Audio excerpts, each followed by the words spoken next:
Sonda görmezden gelip ettiğim noksanları var ümidim. Affedersen sen beni. Bilmez idim dert verer derdimin dermanları. Gün gelir pişman olar nefsinin kurbanları. Dünya taxtinden salar şahları sultanları. İtibarsiz dünyaya etibar etme günahtır. İntihar etme günahtır.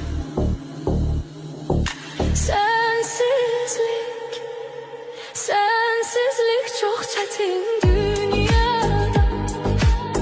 Gəm yazılmış qismətim.